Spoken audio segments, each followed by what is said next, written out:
Welcome back for another cool Friday in with 10-Minute Horror. Tonight, we've got a bit of a longer one for you, so buckle in, cause this one might feel like a life sentence. Form and roll 'em. This is Pickaway County.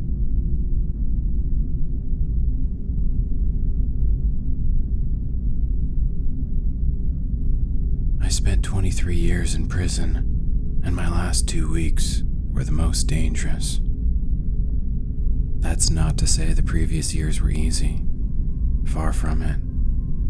There were long stretches of hopelessness and desperation, wishing to go back in time somehow, some way, change what I'd done. But wishing did nothing, and the only reality was my 8x11 cell and the moments I spent outside of it. Quickly I learned that I had to stop thinking about the outside world, even when it entered my new one.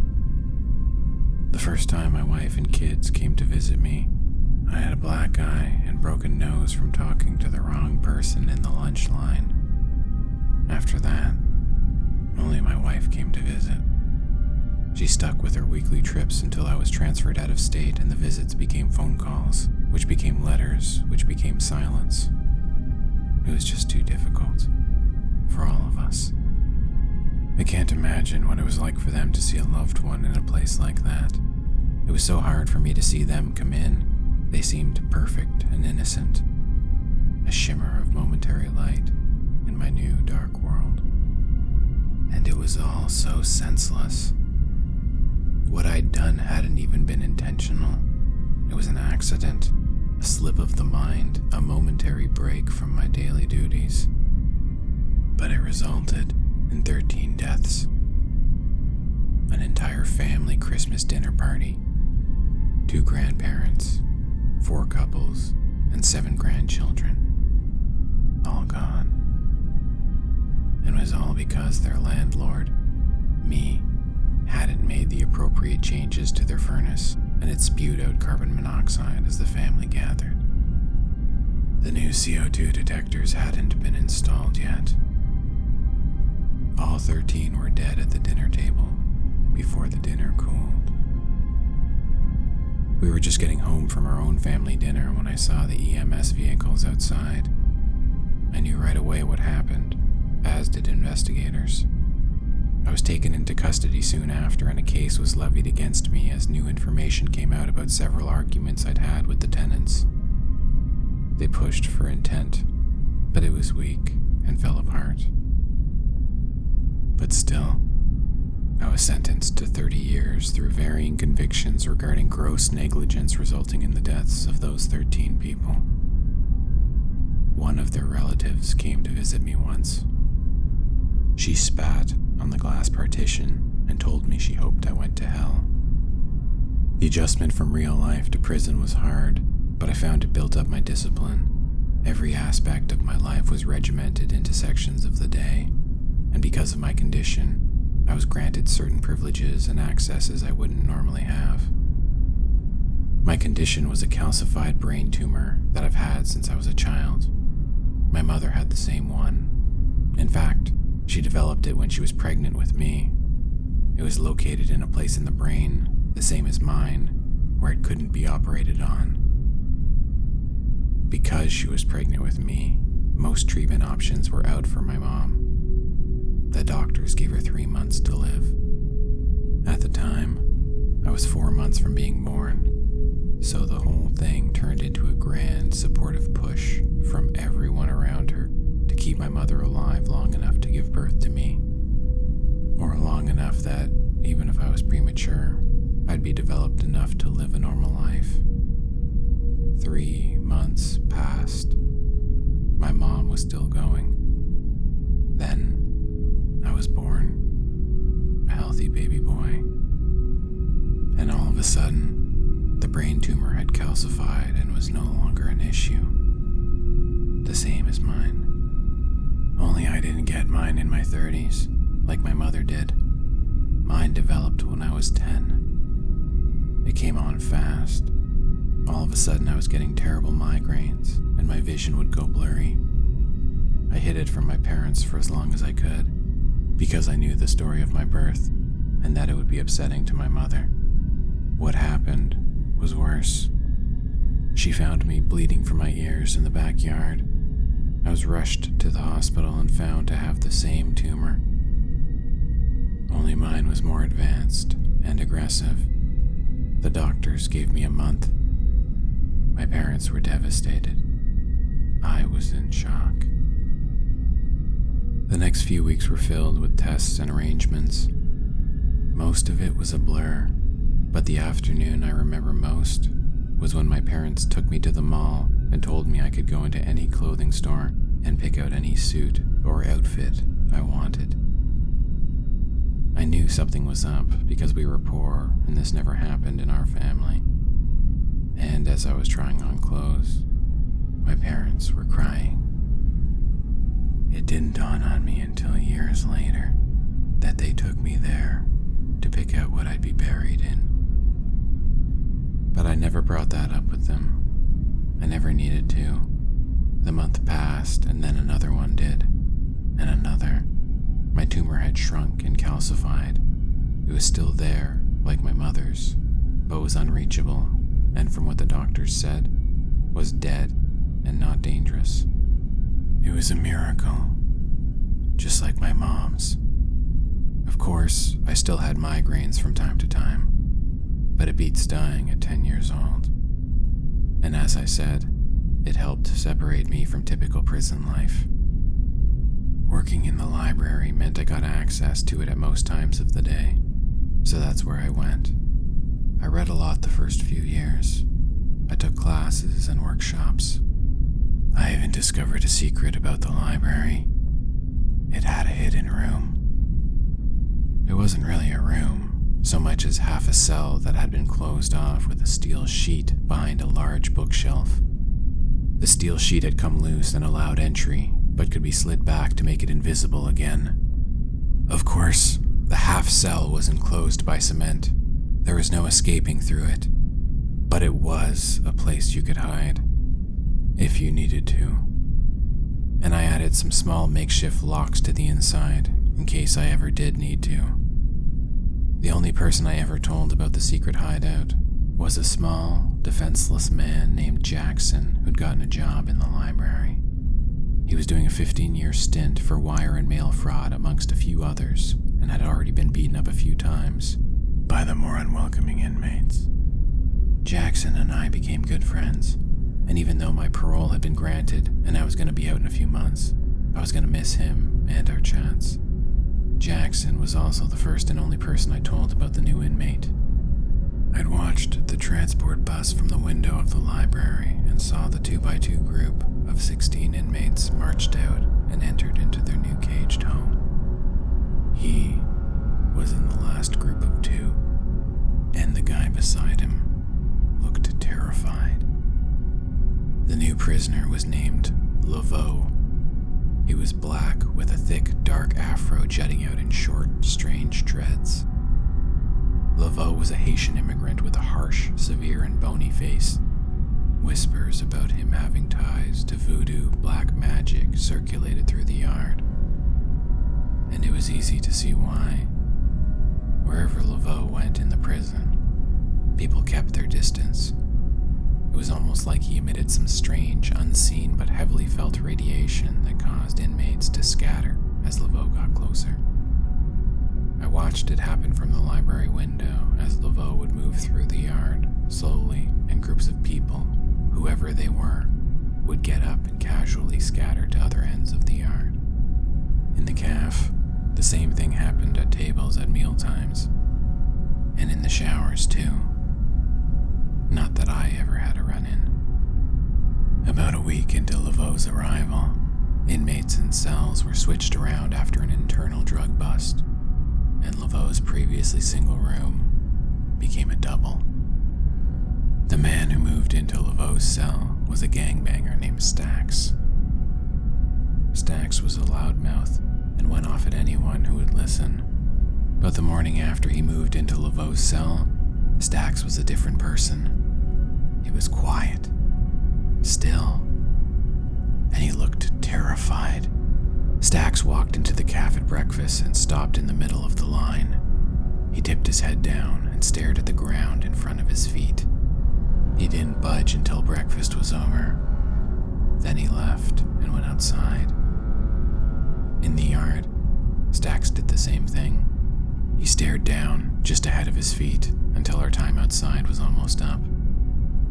But before it was, one of Stax's boys, Alamar, finally came up to him and tried to get Stax's attention.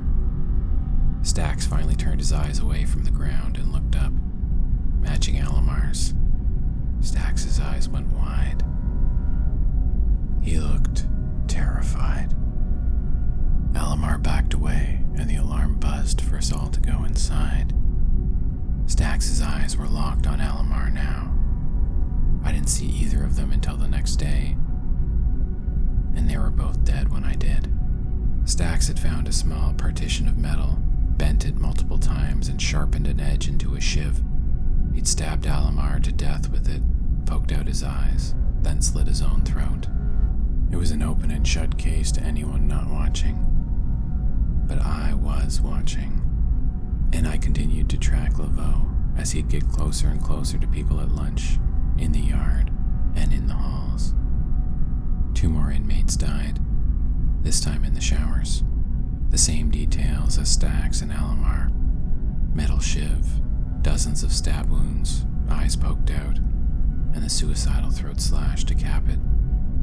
Word was spreading through the yard that a huge inmate named Lil Mo put out a hit on Laveau. Lil Mo was the head of one of the black gangs and had resources. He also had ties to the kitchen, so his first thought was to poison Laveau. The problem was, no one ever saw Laveau eat, so Lil Mo had to come up with a better plan. Lil Mo increased the money reward he was offering, but no one was taking the job. 2 more inmates died. Metal shiv, stab wounds, poked out eyes, slashed throat suicide, and both of the victims were members of Lil Mo's gang. The reward was doubled. A group of 3 thugs that basically controlled the bench press in the workout yard 24/7 agreed to take on the job. Lil Mo got them actual weapons, knives, and solid metal pipes. He didn't care if the murder didn't look like an accident. The longer Laveau was alive, the less Lil Mo controlled the yard. A manufactured fight between 2 of Lil Mo's men caused a distraction for the guards, while the 3 thugs followed Laveau out of the lunchroom. They supposedly attacked Laveau in the hallway, but no one knows what happened. Only what happened next. When all the inmates were allowed outside that afternoon, the 3 thugs were standing in the middle of the yard, nowhere near the bench press station, and they were staring blankly at the ground. No one could get their attention. The 3 men only moved when the alarm buzzed for us to go back inside.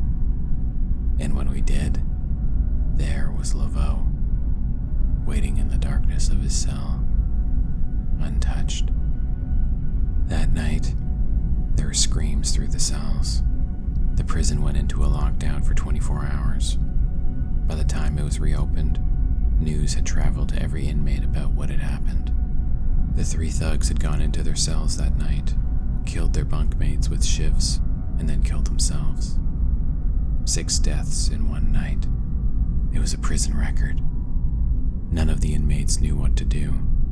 I was lucky and got to spend most of my time away from them in the library, but I watched from the windows as they all tried to avoid Laveau, and for the most part, they did. Word got out that Laveau was being transferred to another prison. Not a tear was shed from anyone, but it wasn't happening until the end of the month, which was 3 weeks away. And in the second, Laveau caught me watching him. I was in the library, as usual, standing by the window and watching the events of the exercise yard. I was trying to find Laveau, but couldn't spot him. Then I did. Laveau was standing near the basketball court, His eyes were fixed on me in the window. I actually felt colder when I saw him. I was so fixed on his eyes, I didn't realize Laveau had started walking to the entrance doors to the prison. He disappeared inside, and I lost sight of him. For some reason, I knew he was on his way up to me. I turned to move to the exit and came face to face with Laveau. Somehow, he was already right beside me. Laveau was whispering into my ear, and my vision suddenly darkened. I knew I was losing consciousness, and my legs were buckling. I fell back against the carpeted floor of the library, and my head hit something familiar. It was the pillow on my bunk. My vision flooded back, and I was no longer in the library. I was laying in my bed, back in my cell. But it was night now. The prison was freezing. I could see my own breath. My jail door was open, so I got up and looked out to the small courtyard and opposing wall of cells facing mine. There was a strange light coming from somewhere below us that pulsed a dark red, filling the compound for a moment before it plunged us back into darkness. What I could see was that the other cells were all closed, and they appeared to be empty. A loud screech came from the bottom left corner of the wall of cells facing mine. I knew right away whose cell it was coming from. My eyes instinctively moved to the sound. It was Laveau's cell, and it was open. I knew Laveau was standing inside, just out of sight. Then his footsteps carried his strange and wiry frame in the pulsing red light. He was staring up at me. His eyes locked onto mine again. A new series of screeches pierced out from all over the prison. All the cell doors were now sliding open. In the depths of the dark cells, I could see the same figures waiting to step out. Dozens of twin Laveaus stepped out of the open cell doors from everywhere. The ones facing me and the ones on my side, and every single Laveau was staring directly at me. They all had white paint and smeared streaks vertically down their faces, like some war mask. In an instant, they all moved at the exact same time, in sync, darting towards me. I jumped back into my cell, grabbing a hold of the door, expecting it not to budge, but it did. It slid shut, and I held it there. Arms reached in, grabbing me and squeezing my throat. Dozens of bodies were piled up against the bars of my cell, trying to pull the door open or tear me apart. Somehow, the door held, and they didn't get in. But Laveau floated through the bars and into my cell. He hovered over me, the skin on his face melting away and dripping down onto mine. Large flashes of white light filled my cell in quick, repeated strobes. Then I was in one of the prison hospital rooms. I was in a bed with tubes and monitors attached to me. A nurse told me I'd been found in the library. I'd fallen and cracked my head, suffering a heavy concussion. I'd been out for 2 days. I asked about Laveau, but they said it had just been me in the library. No sign of anyone else. Somehow, whatever Laveau did to the other prisoners didn't work on me. The only thing I could think of was the calcified tumor in my brain. Could it possibly have saved my life? I was released back to Gen Pop 2 days later, and immediately wished I was still in the infirmary. Things had gotten scary. Laveau's transfer was coming up, and it looked like he'd been busy while I was out. My first day back, I was late going out to the yard in the morning. I wished I hadn't gone at all. More than half of the inmates outside were in the statue stance, unmoving, unwavering. They were unresponsive to the guards, even when the guards took it a step further and pepper sprayed, tasered, and billy clubbed them. The inmates didn't move. They all stood their grounds. Only now, they weren't looking down. They were looking at me, and Laveau was amongst them. The alarm buzzed for the end of the outside break. Every inmate staring at me bolted for me in sync. There were frightening big snarls on their faces, and they looked overcome with rage, like they wanted to tear me apart. I wasn't far from the doors and got inside just as the riot team was on its way out. They'd seen the large group of inmates doing the statue pose in the yard, and the team was on the ready to make a move. I burst through the line of riot shields as they didn't seem to care about me. I ran as fast as I could, knowing there was only one place I might be safe. I heard the doors behind me burst open, followed by screams and yells from the crowd of possessed inmates. I knew the riot team would only hold for so long. I just needed to get to the library. I made my way down the few hallways it took to get there and found it empty. I jammed a chair against the door handle and ran to the back of the library. When I got to the back wall, I shifted the bookshelf forward at the far end and slid behind it into the opening. I pulled the metal sheet aside and slid in. I pulled the metal sheet back and fastened it to the 3 makeshift locks I'd built over the years. Outside, I heard the library door burst open and the yells of insane inmates screaming for my blood filled the room. I built the locks and knew they were pretty strong, but were they strong enough to keep out the hordes of inmates pouring into the library? I knew they were going to find the cubby because I saw Jackson in the horde of inmates chasing me. He knew this was here, and whatever he knew, I imagined Laveau knew. Sure enough, I heard the bookshelf in front of my hiding place crash down. Hands pounded against the metal sheet. The locks I made rattled in their hinges. My voice was called out, shrilly, from a strangely disturbed-sounding Jackson. The mob kept banging on the metal sheet, trying to break through or shift it enough to get inside. But it stuck, and they didn't get in. I'm not sure how much time passed, but eventually, the banging stopped and so did the screaming. I stayed in the cubby overnight, just in case. The next morning, I heard cleanup crews clearing rooms. I unlocked the latches and slid the metal sheet aside. The room was filled with the bodies of inmates. Orange jumpsuits stained red, stab wounds and throat slits, eyes punctured and hollowed out. The cleaning crew entered and stared at me like I was levitating. They hadn't expected to find any survivors. But there I stood, not a drop of blood or a scratch on me. I was led back to my cell where I waited to be told where to go or what to do. My sentence was basically done, and the authorities gave the green light to release me a few days early. In the days after the release, I looked into what happened at the prison. Apparently, over 200 inmates and 14 prison guards died in the riot, but the whole thing was being hushed over and claimed to be some kind of mass food poisoning. The names of the dead inmates were made public. Laveau wasn't one of them. I looked into him and even hired a private investigator to find out if and where Laveau had ended up. Turned out, he'd been transferred out of state, and by the time I'd gotten the information, there'd already been 2 deaths and 2 suicides at Laveau's new prison.